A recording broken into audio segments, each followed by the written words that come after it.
You're listening to the Gold Standard Podcast. I'm your host, three-time Olympian and motivational speaker, Leah Amico.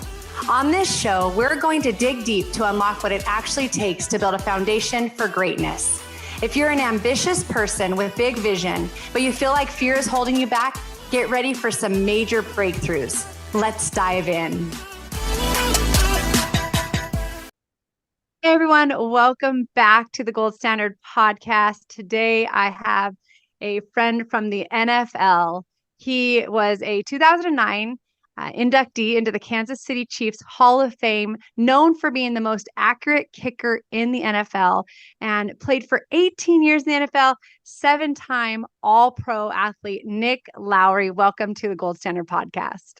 Thank you. You know, I love it when you say most accurate kicker in NFL history, because balancing that out is that I was cut over 2 years and rejected 11 times by 8 NFL teams. You know, always right under the surface of success is all the adversity, the rejection, not being appreciated, people not seeing what you're made of.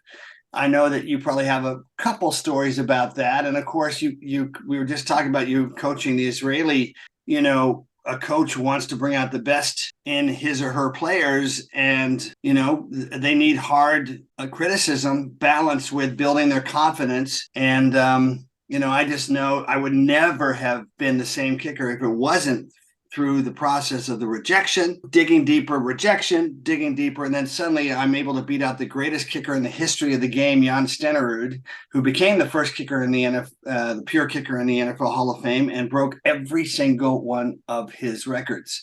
So, that didn't happen except for realizing I had to dig deeper than I ever had, because at my position, the kicker, it's very clear. You either make it or you don't.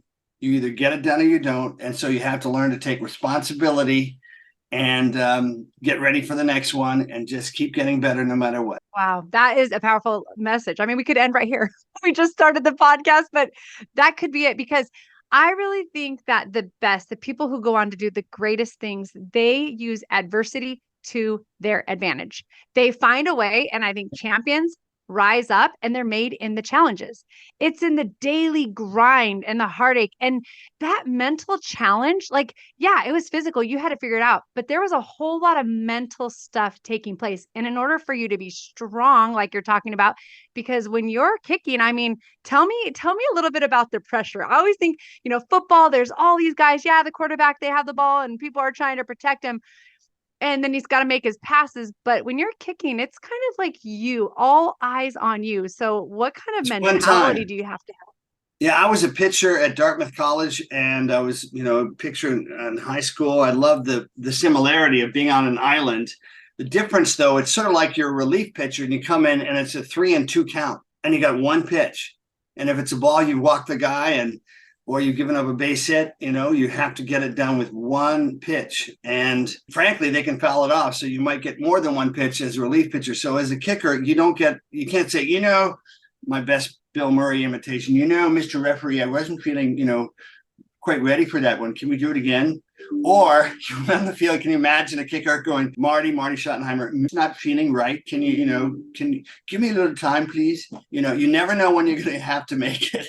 And you just have to be ready. So you practice to be ready. You practice that it's going to come down to you.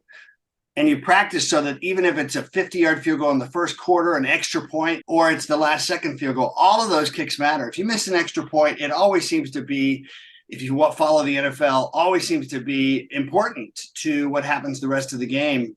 So it's a great teacher to have that level of accountability. And frankly, getting on my high horse, or not so high horse for a second, I think the best thing that having done a lot of work in education, particularly with American Indians and working with inner city kids and Native American kids, et cetera, is accountability, is taking responsibility.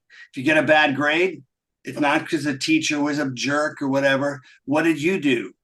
Accept responsibility and know that you are the answer.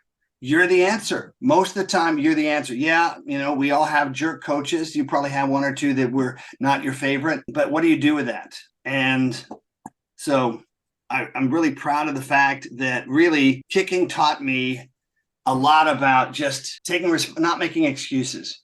That doesn't do any good. Just get ready for the next one. Keep learning. Never take it for granted. Or as Rafael Nadal would say, one of my favorite athletes in the world, stay hungry and humble. I love that. So good. Just a reminder for all of us. My coach would say to us on Team USA, pressure is a privilege. What do you think about that statement? Do you That's agree? awesome. That's awesome. Yeah. By the way, ladies and gentlemen, we're talking to somebody who's a gold medalist, who's a star in her own right. So let's make sure we're clear about that. And pressure is really interesting. So one of the things that you may have not heard put this way before is when you're feeling nervous, the problem is not the nervousness, because nervousness means you care. You put a lot of work in it. It matters to you. The problem is usually that you're trying to say, don't be nervous, don't be nervous. Well, your body's nervous for a reason. And so it's fighting itself. One part of you is saying, oh, I don't want to be nervous. And the other part's saying, yeah, I'm nervous. And so I would turn that on its head and say, I want to be nervous. I earned the right to be nervous. And exactly what you said and your coach said, pressure is a privilege. That's actually one of the things that one of the stars for the Arizona Diamondbacks was saying, as a rookie and a rookie of the year coming out, and Corbin Carroll, and just saying, we earn the right to be in a situation where we're nervous. And that way you're not fighting yourself. And guess what? Once you're not fighting yourself, your reaction time, your mental acuity, your adrenaline, you have to take adjustments sometimes. Sometimes you're a little bit too quick, but that settles down. And look at that team. They lost 110 games 2 years ago. And now they shut out Dodgers, the Milwaukee Braves, the Milwaukee, whatever they're called. And they beat Philadelphia 4 games in a row in Philly, which is not exactly a hospitable environment. So they didn't win the World Series, but they're young, so watch out. And those guys understand about nerves, and I think they'll be back. So let's take it back to a young Nick Lowery. What helped you to be this athlete that went to college and pitched and then again got into the NFL and just stayed there? Tell me a little bit about who you were as a young child. Well, my dad is very different background. My mother was a group of women at Oxford, full class, and helping run the first Fulbright Scholars program, and right after the war, 1949-50. And my father was in the first group of Fulbright Scholars. And so we had this connection with England. They were married in London. My dad was CIA, an expert on Russia and Eastern Europe at a time when, right after the war, we knew intelligence really was a big reason why we had the edge and enabled us to win World War II. And so I was born in Munich, only lived there for less than a year, then came back to England when I was 9. And that was 1965. That's how old I am. And England hosted and won the World Cup in soccer in 66. So I'm playing soccer 10 hours a day. I mean, literally a couple hours before school, at recess, lunchtime, sports, after school. I loved soccer. I was about this much taller than all my British friends, getting a great education at St. Paul's School in Kensington on Kensington High Street back then. They call you by your last name. You're taking Latin and French and complicated mathematics or whatever. But we played lots of sports. We played cricket. I still hold the cricket ball throw 70 yards as a 10-year-old, and played rugby 3 weeks a year at Ealing Common in London. And when you play rugby, you take a ball that's shaped like an NFL football. It's a little bit fatter. And you kick a hole in the ground, and I saw the others doing it. I tried it, and before you know it, the coaches for the team, 2 years older for the 12 and 13-year-old team, and I'm 10, they want me to play for them. We ended up going to Germany after that, so that didn't happen, and didn't do any kicking at all, no soccer, just played basketball and Little League baseball. We had the second best Little League team in Bonn, Germany, which was the capital then, 67, 8, 9, and then came back in 8th grade to the States. And that's where I put a ball on the tee in football. I was playing a very thin wide receiver, not wide at all. It was just so natural. I was hitting 45-yard field goals easily off a tee, and kicked a spiraling 32-yard field goal, my first field goal against Landon, our arch rival, for Potomac School in McLean, Virginia. Then kicked and beat Sidwell Friends, where Bill Clinton's daughter Chelsea went, where Obama's kids went. We beat them in the rain 3-0 on my 42-yard field goal as a sophomore. And that's when I began to think, I've got some potential. Who knows? And that's also when I had a wonderful coach, great mentor. So mentorship is another part of this whole thing, is finding great coaches or people that bring out your best. And Coach Dick Johnson, who hadn't been a kicker, but had just incredible intuitive wisdom, said, your biggest challenge is what you do with this, with your brain, how you learn to relax yourself. Don't be so hyper. Not that I'm hyper. Learn to control and harness and focus your energies.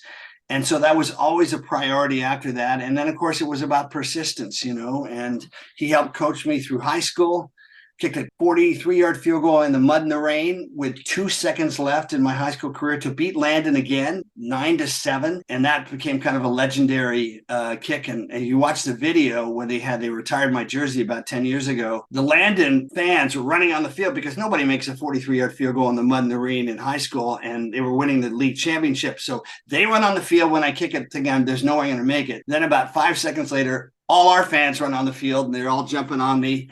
And I have a picture in the yearbook at St. Albans School where I went 10th, 11th, 12th with the cake that was supposed to be for the team that had been smashed in my face. And I had a big smile on my face. But that was another signpost, that I could do more, that I might have some potential. But it was always about enjoying the work, turning the work into not play, but certainly into enjoying the process of pushing yourself with balance to be your best. Now, what would you say when I listen to you? I think of my son who just finished his senior year of football, fell in love with it, was a true leader on the field. But how important is it? We talk about leadership. That's part of the gold standard, is who we have as mentors. But what about the people around you, the friends you hang out with, the people you spend most time with? How important is that? And who did you have around you? Well, first of all, tell me about your son for a second. What's his time? We got to get a shout out for your son. What high school?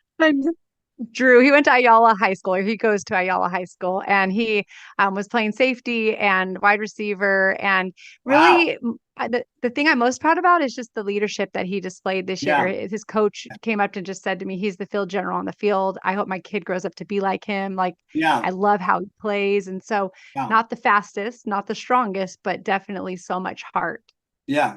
Marv Levy, who was my first coach with the Chiefs, who gave me my break and cut Jan Stenerud, who I had to compete against day in, day out, and I was being chartered by Clark Hunt, who's now the owner for the last 15 years for the Chiefs. Marv Levy gave me that break, and he would say, you lead not from the front, you lead with your team. I mean, even from the back in a way, right? You are taking your team with you. You're not saying, I'm so great, follow me, No, it's about getting your team all on the same page, that you all care about each other. You all hold each other accountable.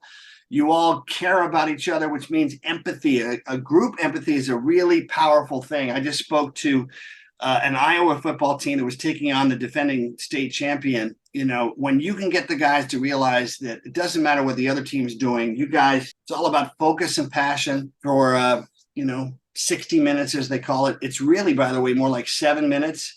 This is in Jerry Kramer's book, Instant Replay, with my friend Dick Schaap, the late, great Dick Schaap, talking about it, where Jerry Kramer realized, each play is 6 seconds. I'm in there for maybe 60, 70 plays. So 70 plays times 6, that's 420 seconds. That's 7 minutes. If I can be totally focused in those 7 minutes, I'm going to be pretty damn good.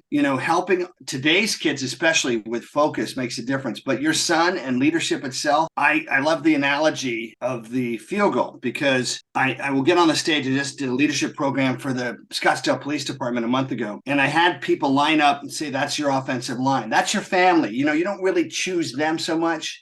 And hopefully they're protecting you, helping you feel safe. But then the person who's your holder, you're in charge of selecting who is that person that you trust to put the ball down, so positioning you to be successful. And that's the first major step of being an adult, is choosing people that bring out your best, choosing people that will be happy in front of you, happy for your success behind your back. And likewise, you also feel the same about them. It goes both ways. And when you have 2 or 3 of those people in your life, hopefully more, but 2 or 3 of those, it makes an enormous difference. And, you've heard this phrase, the sum of the 5 people we spend the most time with really dictates so much about who we are. And by the way, the same premise is true in business. In our personal lives, our relationships with the person that you may choose to marry, your girlfriend, your boyfriend, and your best friends, but also in business. That's everything. I would rather have, and I wonder if you don't agree with me, I'd rather have a B plus product and an A plus team to sell it than an A plus product with a B plus team. Because in the end, there are lots of great products out there that never make it. You never see them on the shelves. They're hidden somewhere. They didn't get the break they needed. And I work with a tequila company now. El Bandito Yankee is one of those things I find on the shelves, learning that. But it's not that we have a great product, but it's so much more important to have a great team around you. And so I totally agree with you. And it's hard to do that when you're 14 and 12 and then 15 and 17 with all the pressure today with social media to withstand the judgments of others that think you're hanging out with somebody that isn't cool. And you say, no, this person's cool. This person has my back. This person gets me and I get them. And I don't care that other people don't think they're cool. I love them for who they are. They love me for who I am. And that's always more important. So good. I think about softball, and for us, it's all about bringing your teammates home, right? You get on base and it's about like, okay, I got to do my job now to bring them home. And when you were talking at first, it made me think about this summer when you talk about leading with your team. And there was a pitcher and she was a little bit older and the team was kind of just brought together for one 10-day tournament. And so there's those social things that you haven't had time to bond. And she was frustrated about something. And she turned around and she started saying, you guys need to this, you guys need to this. Right. And I afterwards pulled her aside and was like, listen, I wouldn't respond to that as a teammate. You need to say, we have this. Let's do this together. Yep. Yeah. Bringing that team unity and being together. Cause I said, if you do that, they have to have your back and you want them to. But as soon as you do that, you isolate yourself and you almost separate, and that team's going to crumble. Cause guess what? In crunch time and go time, it's going to fall. And so that's so very important. When you're kicking, I'm interested because when I hit, right, you're in that batter's box and you have that moment, and it's team sport, but it's one-on-one, and that it's really you against the pitcher. It's a single and the focus, sport at that moment. God, as a batter, the focus has to be unbelievably good. Yeah, you're just like zoned in, right? So for us, the goal would be to just quiet our mind or say something we would almost like, our coach would tell us, say, see the ball. Now, there were a couple times where I had to be telling myself all kinds of stuff just to stop the voices that were trying to come in. I was trying to beat myself up. But generally, when I was in the zone and at my best, my mind, I was able to stay clear. As a kicker, what is that like? Do you have certain thoughts? Do you just do your routine? What are you thinking? Your routine sounds boring. Your routine is your discipline. It's your craft. So part of your routine is that when you practice, you make it as much like a game as you can. You think about, what am I going to be feeling? How confident am I going to be? What's the field going to be like? What are the field conditions? What's it going to smell like? Every sense. And then you project situations all over. Rehearse, so that practice is so much, game becomes like a practice, and you can go back and say, it's just like I'm in practice. That to me is everything. And then I'll give you a great little insight. Towards the end of my career, you find words that trigger your response to be present and to be bold, not to be crazy, but to be bold and confident and strike. So that's so important. So as you imagine the right-footed kicker, your left foot, for me, plants right at the target. And it has to be somewhere between, you figure out what works for you, 8 inches to a foot from the ball. Some guys like Eddie Murray were 6 inches from the ball. That's what worked for him. So for me, it was 10 inches from the ball. And that meant that when I came through and struck the ball, my left foot was about 10 inches to the left of the football. And that's when my hips connected right at the right time. I had to point my foot like a ballerina, really, boom, with the striking surface, so that it wasn't just here. It was here. It was more. And there's a bone up there right near the ankle. So you get more of that connection of the energy that you're bringing into the ball. All right. So there's your first thing, is your left foot. So I would say 2 things as I'm approaching the ball: left foot and explode. Now, I didn't mean explode, try to kill it. Explode was my word, which worked only for me and might work for you, but you find what works for you, which was go for it. Because the brain, when it is self-conscious, and there's a great book called Overachievement by my friend, Dr. John Elliott. Look it up, and there's a great chapter 2 is a lot on nerves and how you handle butterflies. But so check out that book, John Elliott, Overachievement. It's got a guy that's ripping his suit off, and there's a Superman underneath. And he's a friend. He works at Rice University and he's worked with San Antonio Spurs. He's just a brilliant guy. But for me, that left foot, as I'm about to plant and then explode, that meant, unlike when you're self-conscious, the brain slows down and it activates your large muscle groups. Well, that may sound good, but actually you lose your touch, your kinesthetics, and you lose that snap. It's the whip, where a 120-pound skinny tennis player can hit a 130-mile-an-hour serve, and you got a guy that bench presses 650 pounds, right tackle for the Kansas City Chiefs, probably can't hit it more than 90 miles an hour, right?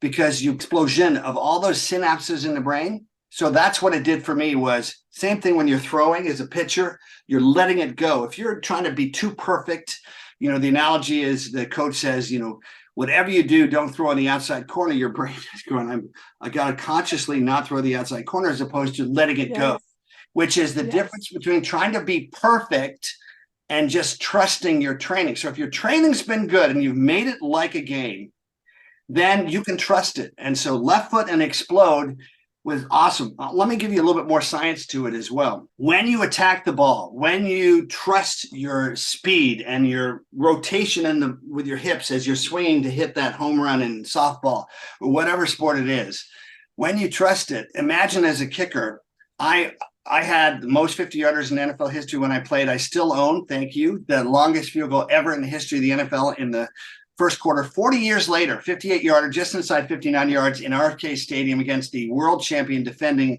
Washington Redskins, which is great for me because that's where I grew up. So it was against my hometown team in front of my twin sister and my twin brothers and my mom and dad. I still hold that record.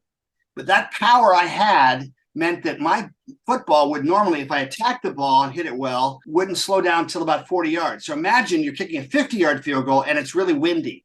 If you're trying to be too perfect, you don't hit it with that same impetus, and it starts to slow down, let's say after 32 yards. That means it's got 18 yards of the wind beginning to push it more, and so it's going to vary in where it goes. But if you attack the ball, it's going to be more true to where you aimed. Does that make sense? So it fights the winds of adversity. So my accuracy and my game-winning field goal percentage got better because I stopped trying to be too perfect. And that's a big thing for a lot of people. I put my work in. It's got to be perfect. Well, put your work in.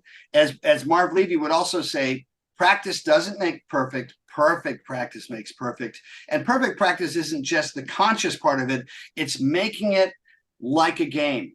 It's giving yourself healthy pressure so that you're not neurotic. It's not too much pressure, but it is understanding I'm going to have to come through for my teammates. I'm going to have to get it done and be ready for the last second field goal or the 58-yarder in the first quarter like I did against the Redskins way back in 1983. Wow. I love that.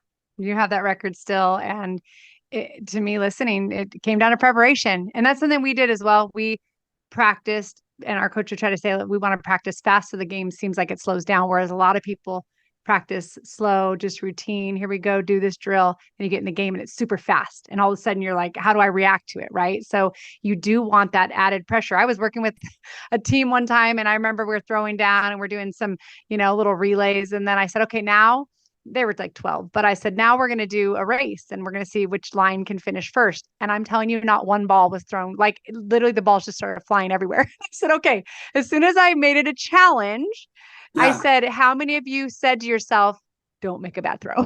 So the majority of them, like you're talking about, had said that. But I think we can do that off the field as well. We can do that in our personal lives. We can set ourselves up and almost, sabotage ourselves sometimes with our thinking because we have these insecurities and these fears and these worries and what are other people going to think or say? And I think as athletes, we've kind of learned like, no, you got to win that battle. And it starts in your mind. You know what?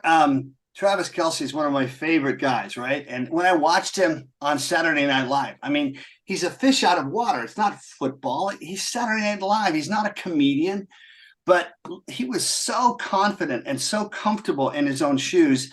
And that's what you want to do. You want to say, I've got what it takes. I just have to be more me than ever. My original thing was, as I'm being rejected by all these teams, was I got to be somebody else.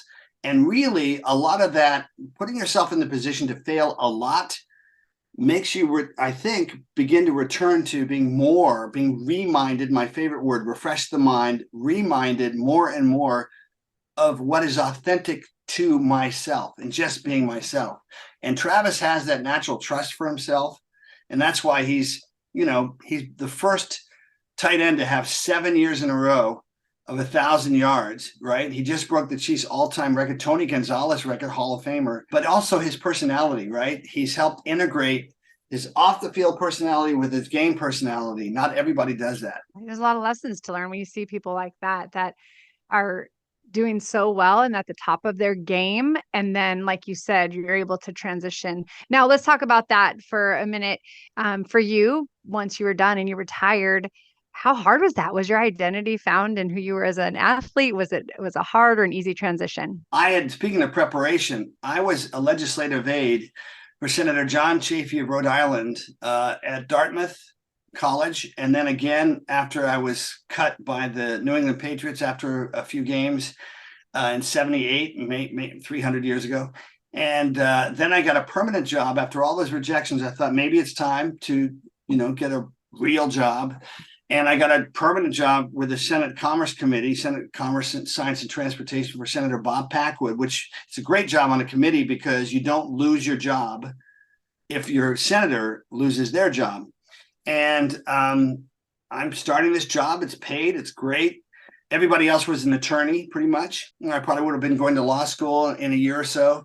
And the Kansas City Chiefs, out of nowhere, called me on Wild Card Saturday, and Jim Schaaf called me, and I said, thanks anyway, maybe another time. And then I hung up. And then I thought, I never had a chance to hear what they would offer. And I called my mentor, the same Dick Johnson, and I said, what am I doing here? And he said, you're always going to wonder. So I had to find the guy. So here's another thing. Sometimes we're this close to our life going in an entirely different direction. And it would have been a great direction. But instead, I thought, I got to find this guy. I had to guess that his name was James Schaaf, Schaaf, which don't ask me how I thought it was. It was correct.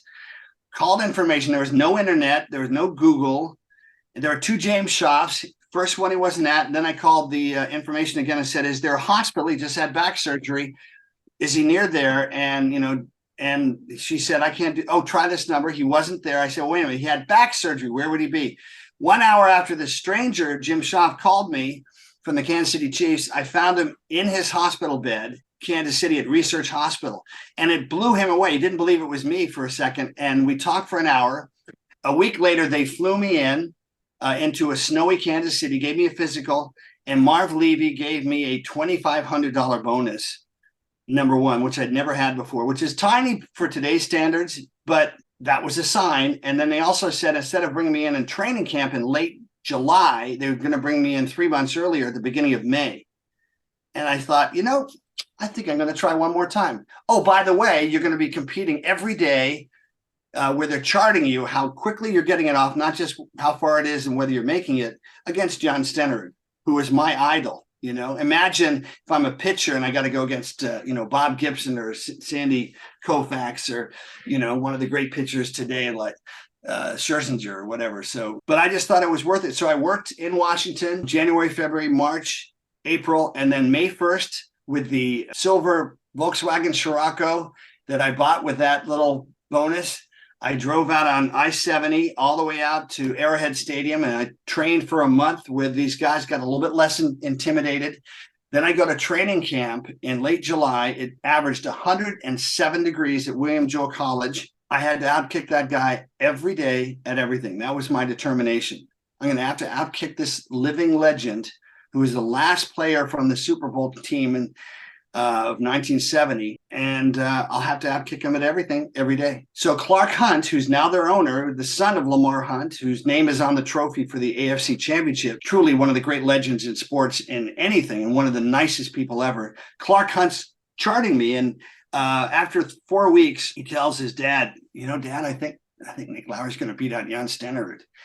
And Marv Levy had the guts because everybody thought he was crazy. And you can imagine the things they said about him. And Jan would go on to play 6 years more. It wasn't like it was the end of his career. He played first with Green Bay for a couple of years, then 4 years with Minnesota. He hated me. Jan didn't like me, of course, at first, but he redoubled his sense of how to train, and he had a great end to his career and cemented his Hall of Fame induction. So when you think, oh no, I'm going to hurt their feelings if I outbeat this person and they've got this career, well, God has plans for them too. And it worked out pretty well for Jan.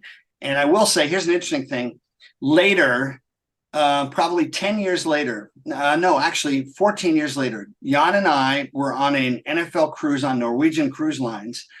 Jan with his wife, me with my then girlfriend, and my mom and dad. And my dad and Jan, Jan is a very gentlemanly Norwegian man, really hit it off. And that created an even deeper friendship for me with Jan. So it's really interesting how you just pursue your destiny and good things will take care of themselves. And I beat out Jan. I didn't watch any television or read the newspapers because I knew it was such a huge deal. Leah, this is really interesting. My first field goals for the Chiefs wasn't an extra point. It wasn't a 25-yard field goal. Of course, it was a 50-yard field goal, made that. Then I hit a 23-yarder, and I'm so afraid I was going to miss that, right? And undo the achievement of that first one. And now 8 minutes left. We're playing Seattle, Arrowhead Stadium, and we're at midfield, just inside midfield. And I tap Marv, who's kind of very gentlemanly, kind of a Harvard professor guy. He did go to Harvard actually for a advanced degree in history, English history, I think. I said, Coach, I think I can make this. He goes, what? Okay, field goal. So I run out and I crush a 57-yard field goal, hit halfway up the net. NFL record, never had been done, 2 50-yarders in a game. Team record, it broke Jan's 55-yard field goal. Those were my calling cards, if you will, to say maybe I did belong. And, when you break through your self-image, you break through all these rejections, you can do things you just never thought were possible. If I had made it and permanently, for 4, 5, 6, whatever years with the Patriots, I would have been okay, probably, but never as good as what ended up happening because of putting myself out there and being cut and knowing I always had to work to get better, always staying humble, confident, but humble and hungry to get better. And you taking those steps and doing the little extra at first, saying no, but then, oh wait, maybe I should give it a shot, and saying yes to an opportunity, because you never know. And we meet different people all the time, and we never know, like you mentioned, that one person can literally change the course and path of your life if you say yes to it. Played 18 years, if I hadn't called him back, found him and called him back, I would never have played in the NFL and anymore. I would play, a couple games for the Patriots, 7 for 7 on extra points. One really badly missed 45-yard field goal against the San Diego Chargers for them. Totally not ready to make it in the big time back in 78. And then 2 years later, think about this. Say to yourself, I'm not good enough now. Maybe I am, but just in case I'm not. But if I dedicate myself for the next 2 years, who knows? Can I tell you one more story that's pretty cool? Yeah, definitely. And this is a part that we would talked about doing, which is what you get back when you help others too. So I started a program called Native Vision with Johns Hopkins Center for American Indian Health. And I got my friend Clark Gaines, who was the number 2 at the NFL Players Association.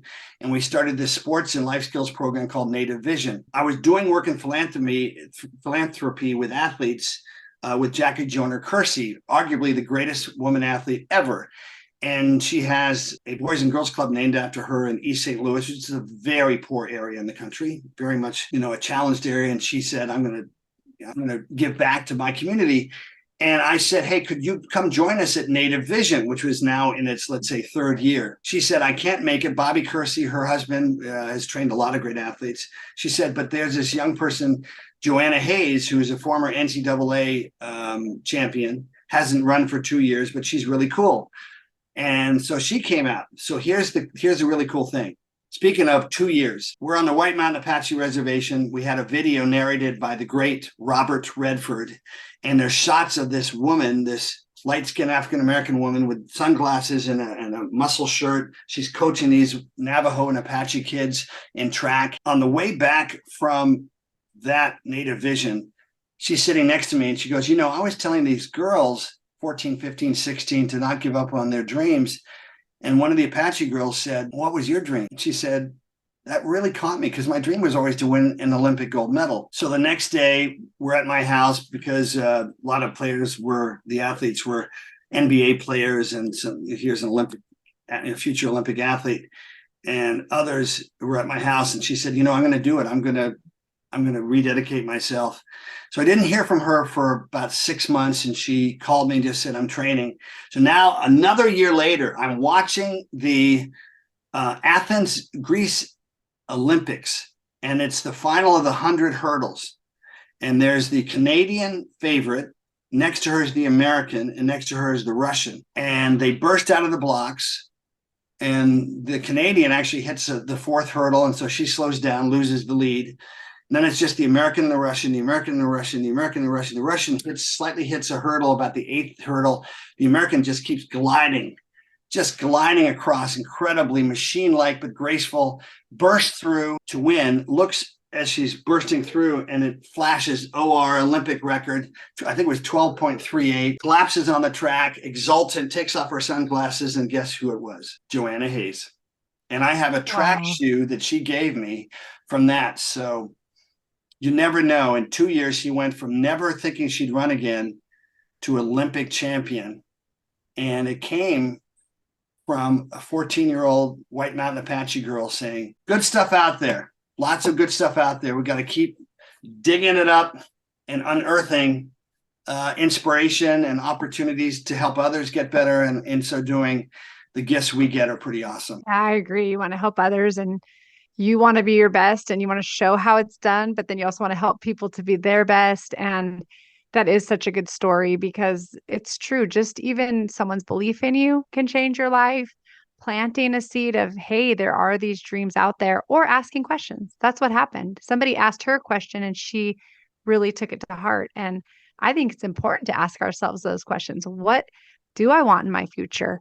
What does motivate me? I think sometimes we get so busy in life, we put those things aside. What are those dreams that maybe I used to have, but because things didn't necessarily pan out right now and how they look, I haven't thought about it again. Well, why not? Yeah. Reignite that. And so hearing your story, I think it's just about taking an action, taking, a step, and finding, the right situation, the leadership, the mentorship, the people around you. And it's okay. It can look different, right? Everybody has different goals and different dreams, and it doesn't have to be to be an Olympian. Yeah. But whatever that is for you, think about that, right? Have that moment and say, why can't I be the one who goes and does something wonderful and makes a difference, or maybe even inspires someone else to change their life forever? And it may be when we're 14, maybe when we're 30, it might be when we're in our 60s and 70s. There are women I've seen and men who don't start running till they're 70 or 80, and they're running marathons. It's just, so that question is an eternal question. How do I serve my purpose? How do I serve God, if you will? And it also, I think, is accelerated when we align our deepest core values. We keep asking that question so we know, yeah, I've got 10 values, but what are the top one or two? What are the top one or two? When we're clear on that, we make more defined, focused, consistent follow-through decisions, and greatness can come from that. And it can happen when we're 90 years old. I had a professor my senior year at Dartmouth who was 94, Arthur Mayer, and he was the best storyteller ever. And his 88-year-old wife, Millie, was in the audience. And I walked with him a couple times, a half mile from his house on campus at Dartmouth College, across the big green, as we called it, to Dartmouth Hall. As I'm walking back with him after one of his lectures, his entire mentality at 94 was, how can I get it better? And that to me is my hero. He's my hero. I hope when I'm 94 or 104, I'm still going, how'd I do? How can I get better? That's how I feel. Yes, just keep it going. We've never arrived. We have always more to learn. And I think I need to have you back on another time because we'll have to talk about you with what you do with the homeless and different philanthropies and different things that you do. But just to wrap it up, how would you, in one or two sentences, tell somebody to go out and live out the gold standard in their life? Well, one of my favorite lines I actually wrote in 1991, which is, it's not the brightness of the spotlight on you, it's the intensity of the light within you that is the ultimate measure of a human being. Some people need to just remember and turn that light back on. Maybe they've let it go dim, right? Yeah. Well, thank you so much, Nick. I really appreciated it. Where Yeah. can people find you if they wanted to check out, your website? My website, by the way, that high school team beat the state champions, by the way. That was just a couple days ago, so I'm pretty cool. Yes. You can find me at nicklowery.com, NickLowery, and also LowerySpeaks.com. And, I love the work I do. And, I think the gift, the grace that we give when we're doing things that serve a higher purpose is we get better. We get less narcissistic, as athletes today need to work on, because, it's not about us. It's about the gifts we have and how we can help others tap into their gifts. And that then comes back full circle, as it did with Joanna Hayes. And for all of us, we get better. We get more intuitive, more compassionate, more empathetic, and more effective in building a better world.